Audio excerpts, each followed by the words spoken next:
Bonjour. C'est très agréable de passer derrière François Malcaz parce qu'il est très clair. Et après, on a juste à discutailler un petit peu, mais je crois qu'on a déjà dit l'essentiel des choses très importantes. Et je crois qu'aujourd'hui, on doit toujours répéter que la meilleure stratégie thérapeutique, c'est d'utiliser la technique qui convient le mieux pour le patient, dans le consensus médical, mais aussi celle qui convient le mieux pour le chirurgien.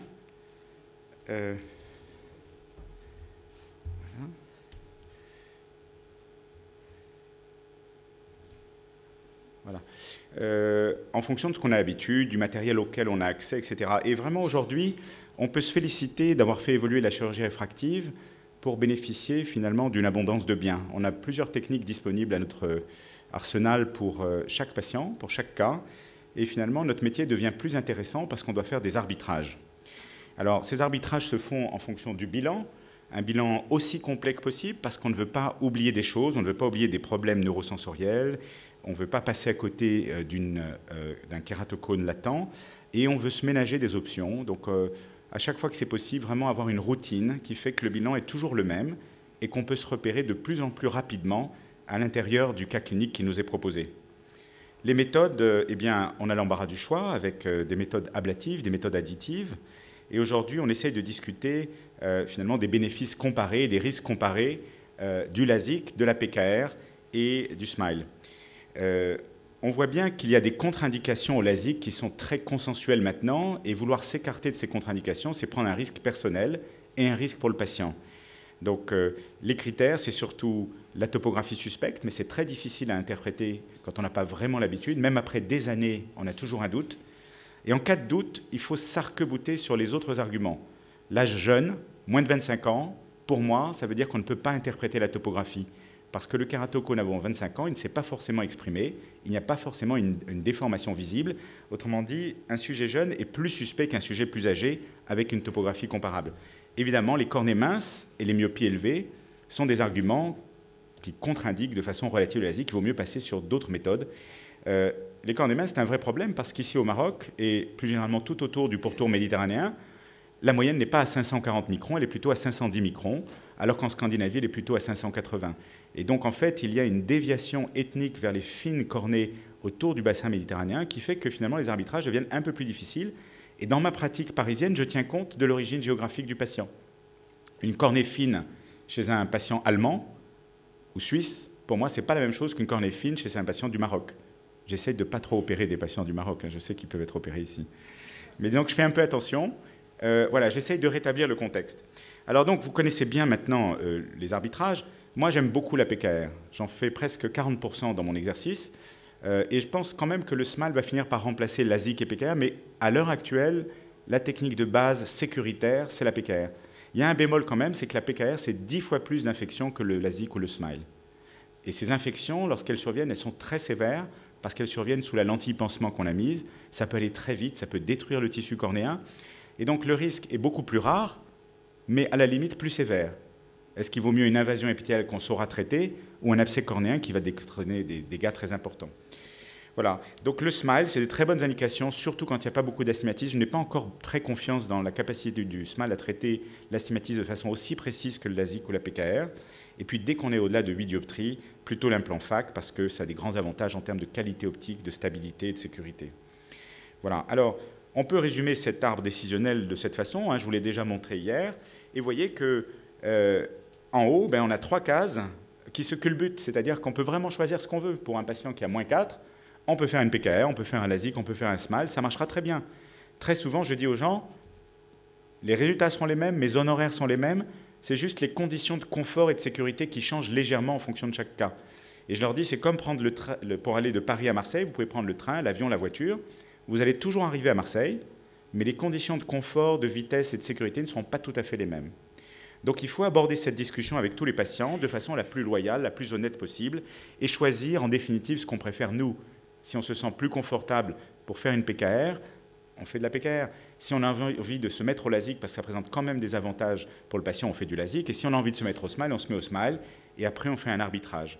Mais c'est vrai qu'à chaque fois qu'on utilisera une technique plus nouvelle pour nous, le risque pour le patient sera majoré, il faut l'accepter. Voilà. Et puis pour les amétropies un peu plus élevées, ou lorsqu'il y a des conditions anatomiques qui ne sont pas favorables aux techniques ablatives, là, on se rabat sur les implants FAC ou sur la chirurgie cristallinienne. Et puis il y a une case très importante dans ce tableau, c'est la case abstention. On n'est pas obligé d'opérer tout le monde. Il y a des gens à qui il faut savoir dire non. Il ne faut pas se laisser entraîner par le patient dans un choix thérapeutique qui n'est pas bon. J'ai beaucoup d'exemples autour de moi de patients à qui on a voulu faire un LASIK de -12 sur une cornée de 510. C'est une très très mauvaise idée. Et le chirurgien, il ne fait pas trop d'implants FAC, il ne fait pas de smile. Voilà, donc il faut quand même arriver à avoir le courage de dire non, on ne va pas vous opérer, ou alors je vous adresse à quelqu'un qui lui fera une technique que je ne fais pas. Voilà, alors, PKR versus LASIK, je crois que François a bien résumé les avantages et inconvénients de chaque chose. Donc à chaque fois, pour résumer, il faut le rapport bénéfice sur risque, la préférence du chirurgien, les aspects logistiques, la notion d'arrêt de travail. Chez nous, c'est très important. On a des patients qui peuvent s'arrêter de travailler, et puis il y en a d'autres pour lesquels chaque journée de travail manquée, c'est de l'argent en moins, et ça joue finalement un petit peu chez eux, voilà, ça les oriente un petit peu en plus. Voilà. Alors, pour vous dire que les choses ne sont pas simples, vous voyez ici, il y a eu une époque où c'était effectivement simple. En 99, quand on a créé la clinique de la vision, eh bien, on faisait 96% de LASIK la première année. 15 ans plus tard, eh bien, 16 ans plus tard, on fait une proportion qui est très différente. On fait beaucoup plus de PKR, beaucoup plus de SMILE, beaucoup plus d'implants qu'avant. Alors, il y a également des choses différentes. Il y a des alternatives qu'il ne faut pas oublier, comme les anneaux intracornéens, etc. 2 mots sur les résultats, avec ici, vous voyez, une série comparative de 900 yeux presque, que je vais présenter à la Saphir, où on voit la différence entre PKR avec l'Allegretto, PKR avec le Z100 de Beauchamp de Lombe, ultralasique avec la découpe femtoseconde et le traitement Wavelight, Allegretto, avec le traitement femtoseconde et le traitement Z100 Beauchamp de Lombe, et puis le SMILE et l'ICL. Donc vous voyez que ça s'adresse à des patients qui, pour les 3 premières techniques, ont à peu près les mêmes amétropies de départ. On voit très bien que l'ICL, c'est pour des amétropies quand même en moyenne plus élevées.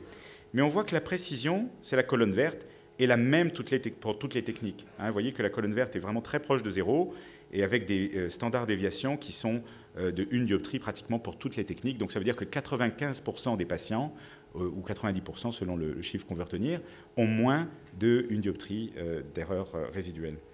Voilà, donc finalement de bons résultats pour toutes les méthodes avec des différences de confort. Alors les pièges à éviter, on les voit. Dans la PKR, c'est quand même pas toujours tout rose. On peut avoir des retards de cicatrisation. Le record pour moi c'est 12 jours. J'en ai une là qui est à 10 jours et je chauffe peut-être pour avoir le record cette semaine. Et là, il faut savoir rassurer les patients. Ça finit toujours par cicatriser. Et ce qu'on trouve en général chez ces patients qui cicatrisent mal, c'est soit un traitement iatrogène, ils prennent des antidépresseurs, ils ont pris du roaccutane pour la peau. Et donc leur qualité épithéliale n'est pas aussi bonne, ça met plus de temps. Soit des patients plus âgés, soit des patients pour lesquels on a fait des ablations plus profondes. On peut faire de la PKR sans problème jusqu'à -7, mais ne vous attendez pas que pour un -7, ça cicatrise en 3 jours. Ça cicatrisera plutôt en 1 semaine. Deuxième chose, les AIS. À chaque fois qu'on va faire de la PKR sur une cornée qui a déjà été abîmée, par une kératotomie radiaire, par un LASIK, par un SMILE, par une plaie cornéenne, eh bien, vous augmentez le risque de cicatrisation anormale, de fibroplasie sous-épithéliale, qu'il faut prévenir par l'application de mitomycine. Moi, j'ai un protocole très conservateur, c'est 20 secondes d'application topique péropératoire avec le dosage le plus faible à 0,02.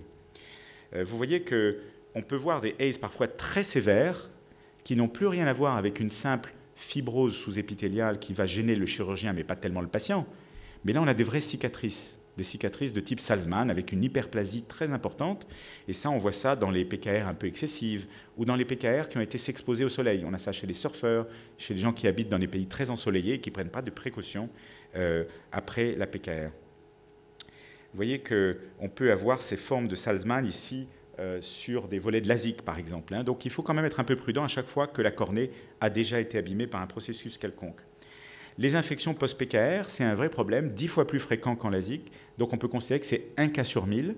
Et ce sont parfois des infections très sévères parce qu'il se trouve que les larmes sont assez antiseptiques. Et quand il y a un germe qui arrive à s'installer, c'est soit parce qu'il a été favorisé par une lentille, donc à ce moment-là c'est un gramme moins qui peut être très pathogène, soit c'est un germe qui a été résistant au caractère antiseptique des larmes, et on trouve des germes très bizarres, c'est ceux qu'on trouve en LASIK également, des acinobactères, des fusariums, des choses très très inhabituelles, des mycobactéries.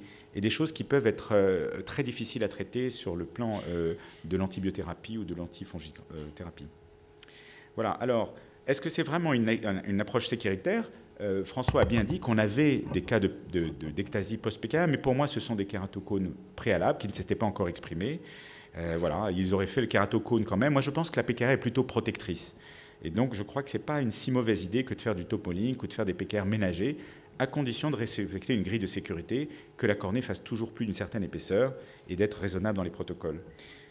Voilà, alors, on a dans la PKR hypermétropique un haze central qui peut être appareil, qui est vraiment une métaplasie, exactement comme dans les autres cas. Voilà. Alors, l'ectasie post-PKR nous fait penser que le SMILE ne sera pas la protection absolue contre ce risque et que l'on verra apparaître, et on le voit déjà, des ectasies post-SMILE. Donc les cornets suspects restent des cornets suspects, quelles que soient les techniques ablatives. Voilà, je crois que je suis arrivé... Non, il me reste encore une petite minute. Là, j'ai tout un petit topo sur les pièges du LASIK. Ça, c'est le menu du cours sur les complications du LASIK que nous faisons depuis 14 ans maintenant à l'ESCRS avec Jérôme Vrighem et d'autres orateurs. Et ce cours s'est beaucoup affiné avec le temps. On a éliminé des tas de choses parce que la technologie a fait des progrès, et notamment toutes les complications liées à la découpe du volet ont fini par disparaître. Les buttonholes, les free caps, les machins, tout ça. Avec le femtoseconde, on s'en est quand même bien débarrassé.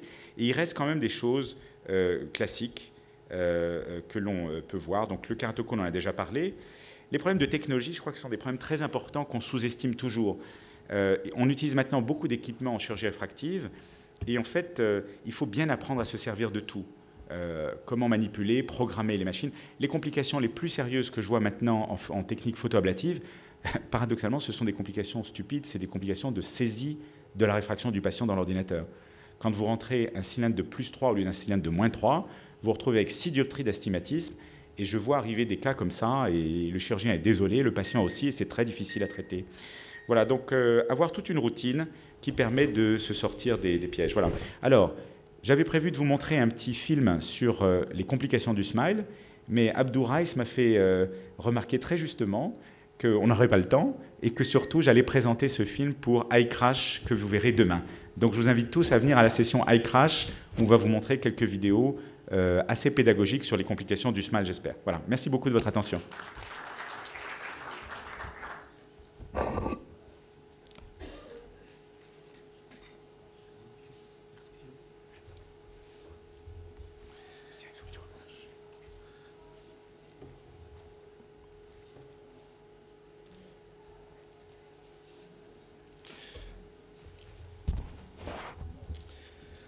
Donc,